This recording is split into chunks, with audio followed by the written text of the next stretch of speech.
संध्याकाळची वेळ होती. मी एका खेडेगावाच्या वेशीजवळ असलेल्या निर्मनुष्य एसटी थांब्यावर आपल्या एसटीची वाट बघत उभा होतो. खेडेगावातल्या एसटी थांब्याबद्दलची विशेष गोष्ट म्हणजे इथे एसटी 2 टाईमच येते, एक सकाळी आणि दुसरी संध्याकाळी. आणि एकदा संध्याकाळची एसटी चुकली की मग एसटी स्टँडवर रात्र घालवण्या वाचून दुसरा पर्याय नसतो. काळोख पडायला सुरुवात झाली होती.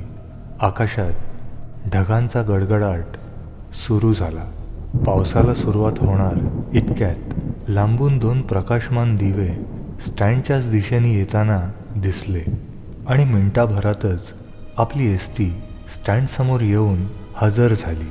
मी पटापट एसटीत शिरलो तर सगळी एसटी भरलेली होती.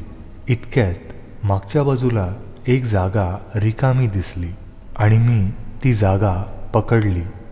एसटी मजल दरमजल करू लागली आणि प्रवास सुरू झाला. माझ्या बाजूला आधीच एक प्रवासी विंडो सीट पकडून बसला होता. तो एक कॉलेज कुमार वाटत होता आणि फोनवर कोणाशी तरी गप्पा मारत होता. तो कोकणातल्या जुन्या घराबद्दल काहीतरी बोलत होता. बोलता बोलता समोरच्या व्यक्तीला तो म्हणाला, यावेळी भेटू तेव्हा पण गेल्या वेळेसारखीच धमाल करू. कसले घाबरले होते गेल्यावेळी सगळे. आणि त्याने फोन ठेवला. सहज उत्सुकता म्हणून मी थोड्या वेळाने त्याला विचारलं, मित्रा, धमाल करताना सगळे घाबरले होते म्हणजे? तसा तो कॉलेज कुमार म्हणाला, ऐकायचं तुम्हाला? मी हो म्हटलं आणि तो सांगू लागला.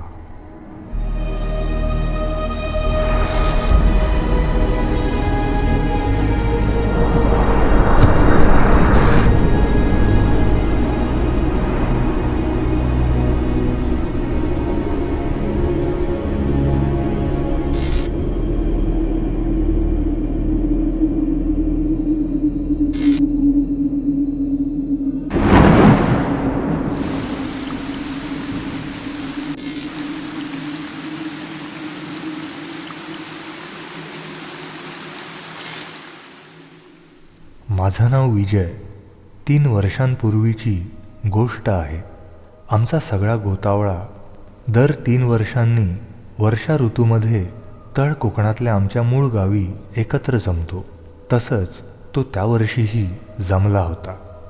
आमचं कुटुंब, सगळी भावंड, आमचे काका, काक्या, आत्या, त्यांची कुटुंब सगळे एकत्र आलो होतो. आणि गावाजवळच्या डोंगरावर एक स्थान आहे. तिथे जाऊन दर 3 वर्षांनी नैवेद्य दाखवायचा अशी पूर्वापार चालत आलेली परंपरा आहे. आणि त्यानिमित्ताने 3 वर्षांनी एकदा संपूर्ण कुटुंबाची भेट होते. मी, माझ्या काकांचा मुलगा दिनेश, छोट्या आत्याची मुलगी सुमन आणि मोठ्या आत्याचा मुलगा गिरीश आणि मुलगी मंदा, आम्ही सगळे डोंगरावर जाण्यासाठी बऱ्याच लवकर उठून तयार बसलो होतो. पण मोठी मंडळी अजून सावकाश आंघोळ्या पांघोळ्या आटपत होती. आता तोपर्यंत विरंगुळा म्हणून आम्ही सगळी भावंड घराच्या माडीवर गेलो. तिथे दिवसा पण खूप काळोख होता. मी माडीच्या खिडक्या उघडल्या. उजेड आत आला. आता जरा माडी नीट निरखता येत होती. संपूर्ण माडीचा तळ हा सागवानी लाकडांनी बनवलेला होता. माडीच्या भिंतीवर विविध ठिकाणी लाकडी खुंट्या ठोकलेल्या दिसत होत्या आणि एका खुंटीवर एक जुना कंदील अडकवला होता. आणि त्या माडीवर जुन्या खुर्च्या, जुन्या लोखंडी ट्रंका, जुनी कौलं असं बरंच साहित्य एका कोपऱ्यात पडलेलं होतं. इतक्यात मंदाने त्या जुन्या ट्रंकांमधली एक गंजलेली आकाशी रंगाची ट्रंक उघडली. आमच्या मंदाला जुन्या अडगळीच्या गोष्टी धुंडाळायची खोड होती. ती ट्रंक बाकी ट्रंकांपेक्षाही जुनाट वाटत होती. तसे आम्ही सगळे त्या ट्रंकेभोवती जमलो. गिरीश म्हणाला, आजोबा ओरडतील, बंद कर. पण मंदा त्या ट्रंकेची संपूर्ण झाडाझडती घेत सुटली होती. त्या ट्रंकेत जुनी दुर्बीण, जुनी पुस्तकं, जुने चष्मे अशा बऱ्याच गोष्टी होत्या. इतक्यात मंदानी त्या ट्रंकेतून कुठून तरी एक छोटी पेटी शोधून बाहेर काढली आणि उघडली, तर त्यात एक जीर्ण घडी घातलेला कागद आणि एक मेणबत्ती होती. मी तो कागद उघडून पाहिला, तर त्यावर काहीतरी लिहिलेलं होतं आणि कागदाच्या वरती मध्यभागी मोठ्या अक्षरात लिहिलं होतं पिशाच्च आवाहन मंत्र आणि खाली तो मंत्र लिहिलेला होता. हे वाचून आम्ही सगळे उडालोच. इतक्यात खालच्या मुख्य खोलीतून काकांनी आम्हा सगळ्यांना हाक मारली आणि डोंगरावर जायला निघायचं सांगितलं. तसं आम्ही तो कागद पुन्हा पेटीत ठेवून पेटी ट्रंकेत टाकली आणि ट्रंक बंद करून माडीवरून खाली उतरलो. डोंगरावर चढताना आम्हा भावंडांमध्ये एकच विषय रंगलेला, तो म्हणजे जुन्या ट्रंकेत सापडलेली पेटी आणि पेटीत सापडलेला पिशाच्च आवाहन मंत्र. हे काय असतं, आम्ही दिनेश दादाला प्रश्न केला. तसा दिनेश म्हणाला, म्हणजे तो मंत्र वापरून भूतांना बोलवलं जातं. तशी सुमन आणि मी हसायला लागलो, कारण आमचा या सगळ्यांवर विश्वास नव्हता. पण मंदा दिनेशचं बोलणं अगदी लक्षपूर्वक ऐकत होती आणि गिरीश फक्त सांकाम्यासारखा प्रत्येकाच्या बोलण्याला दुजोरा देत होता. नैवेद्य दाखवून आम्ही सगळे संध्याकाळी उशिरा घरी परतलो. आमचं मूळ घर म्हणजे अगदी जुनं पारंपरिक कौलारू घर, त्यामुळे शहरासारख्या सुखसोयी तिथे नव्हत्या. मुख्य खोलीत फक्त पंखा लावून घेतलेला, त्यामुळे रात्री जेवणानंतर सगळी मोठी मंडळी आपापली सोय बघून मुख्य खोलीत बिछाने घालू लागली आणि आम्हा भावंडांना वरती माडीवर खिडक्या उघड्या ठेवून नैसर्गिक वाऱ्यावर आराम करण्यास सांगितलं गेलं. तशी आम्ही सगळी भावंड आपापले बिछाने घेऊन माडीवर आलो. माडीवर एक छोटा डीम लाईट तेवढा होता. त्या डीम लाईटच्या मंद प्रकाशात वातावरण गूढ आणि रहस्यमय वाटत होतं आणि खिडकीतून समोर एक वडाचा पार दिसत होता आणि त्याच्या पारंब्या अगदी खालपर्यंत आलेल्या होत्या. त्या पारंब्या वाऱ्याने हलल्या की अधिक भयावह वाटत होत्या. इतक्यात मंदा म्हणाली, आपण पुन्हा ती ट्रंकेतली पेटी काढूया का? तसे सकाळी हसणारे मी आणि सुमन दोघेही गांगरलो. सुमन म्हणाली, कशाला उगाच, गपचूप पत्ते खेळत खेळत झोपी जाऊ. आता दिनेशला अजूनच चेव चढला आणि दिनेश दादा म्हणाला, आता तर काढूयास ती पेटी.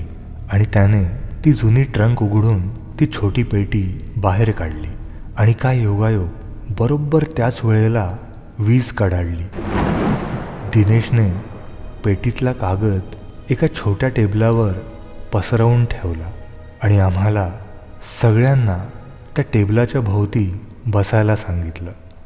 आम्ही सगळे त्या छोट्या 1 फुटी टेबलाभोवती मांडी घालून बसलो.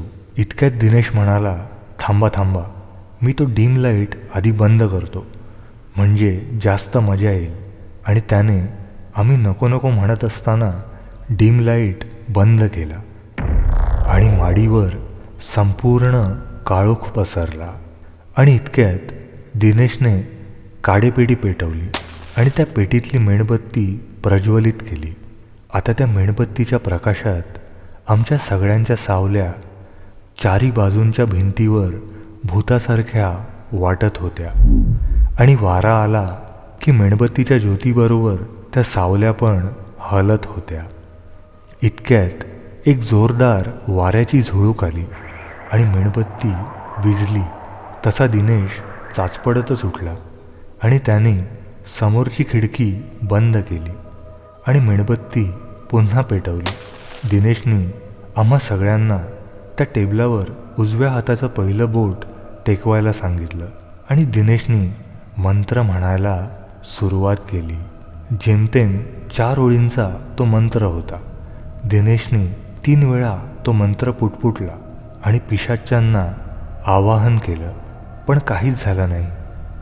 तशी सुमन म्हणाली, दिनेश दादा, मग मला वाटतं आपण सगळे आता झोपूया, रात्र बरीच झाली आहे. आणि एवढ्यात मेणबत्ती पुन्हा विझली. आता तर खिडकी पण बंद होती आणि वारा पण नव्हता. मग मेणबत्ती विझली कशी? दिनेशने पुन्हा मेणबत्ती पेटवली आणि सुमन जोरात किंचाळली. ती खूप घाबरली होती आणि तिच्या किंचाळण्याने आम्ही पण सगळे घाबरलो. दिनेशने पटकन उठून डिमलाईट सुरू केला. आम्ही सगळे सुमनला शांत करण्याचा प्रयत्न करू लागलो, पण ती शांत होईना. सुमन म्हणाली, तुम्ही झोपा इथेच, मी आणि मंदा खालती जाऊनच झोपतो. आणि त्या दोघी माडीवरून खालच्या खोलीत निघून गेल्या. दुसऱ्या दिवशी काकांकडून आम्हा सगळ्यांना थोडा ओरडा पडला की काहीतरी नसते धंदे करत बसू नका, पण त्या व्यतिरिक्त ते जास्त काही बोलले नाहीत. दुपारी आम्ही सगळी भावंड पडवीत पत्ते खेळत बसलो होतो. सुमन पण आता शांत दिसत होती. आम्ही सुमनला विचारलं, तुला रात्री एवढं काय झालं किंचाळायला? तेव्हा सुमन म्हणाली, जेव्हा दुसऱ्यांदा मेणबत्ती विझली संपूर्ण काळोख पसरला. दिनेश दादानी मेणबत्ती पुन्हा पेटवली. त्या मेणबत्तीच्या प्रकाशात मी आजूबाजूला नजर टाकली तर डावीकडे मंदा, मग दिनेश दादा, त्याच्या बाजूला विजय दादा, मग गिरीश दादा आणि मागे भिंतीकडे अजून एक व्यक्ती अंगाचं गाठोडं करून बसलेली मला दिसली आणि ती व्यक्ती आपल्याकडेच बघत होती. हे ऐकून सगळ्यांच्या अंगावर एकच काटा आला. मी म्हणालो, म्हणजे पहिल्यांदा मेणबत्ती वाऱ्याने विझली होती, पण दुसऱ्या वेळी मेणबत्ती वाऱ्याने विझली नव्हती. म्हणजे काल माडीवर आपण 5 जण नव्हतो तर 6 जण होतो. म्हणजे आपल्याखेरीज अजून पण कोणीतरी माडीवर उपस्थित झालेलं, कदाचित त्या मंत्राच्या आवाहनाने. पण त्यानंतर आम्ही पुन्हा कधी त्या माडीवर रात्रीच्या वेळी जायचं धाडस केलं नाही.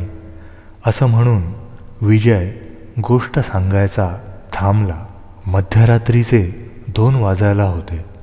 इतक्यात एसटीचा पुढचा थांबा आला आणि विजय तिथे उतरला.